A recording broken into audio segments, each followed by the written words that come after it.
Friends football league season 6 এর football tournament উদ্বোধনী শুক্রবার লাইতুর 7টায় চাঁদগাঁও স্পোর্টস উদ্বোধন হয়। শিক্ষার্থী শাহ মোহাম্মদ আল হাকিমের পবিত্র কোরআন তেলাওয়াতের মাধ্যমে অনুষ্ঠান শুরু হয়। খেলোয়াড় তানভীর মাহমুদ চৌধুরীর সঞ্চালনায় উদ্বোধক ও প্রধান অতিথি হিসেবে উপস্থিত আছেন এসএফএমএল এর চেয়ারম্যান ও Chattogram metropolitan chamber of commerce and industry director সিজিকিয়াজের কাউন্সিলর মোহাম্মদ শাহ আলম। বিশেষ অতিথি হিসেবে উপস্থিত আছেন পি ট্রেডার্স এর proprietor Arif Mohammad Roni, Titas trade international এর প্রোপাইটর জাফর সাদিক মোর্শেদ ও ওয়েলফেয়ার সোসাইটির সাধারণ সম্পাদক নাজিমউদ্দিন। আমরা 10 বছর আগেও দেখা গেল যারা এসএসসি একসাথে পাশ করেছি আমরা মিলিত হতাম, বা 10-15 বছর আগে এটা আরও বেশি ছিল, ক্রমান্বয়ে এটা হারিয়ে যাচ্ছে।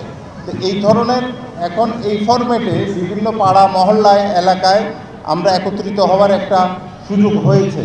উক্ত অনুষ্ঠানে শুভেচ্ছা বক্তব্য রাখে সাংবাদিক মামুনুর রশিদ। এছাড়া আরো বক্তব্য রাখে ফ্রেন্ডস ফুটসাল লিগ সিজন 6 এর কমিটির সদস্য কামরুল হক সহ আরো বোধকে। প্রথম ম্যাচের মধ্যে আমাদের সাথে অ্যাভেঞ্জার প্রতিদ্বন্দ্বিতা করছে। আমাদের দলের নাম হচ্ছে ব্রাদার এফসি।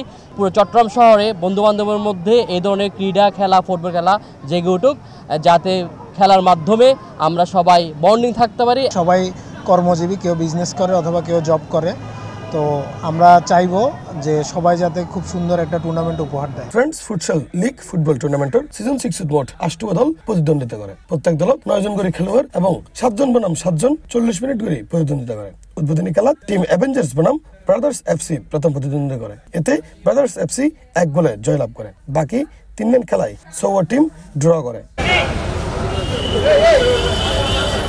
C+ চট্টগ্রাম।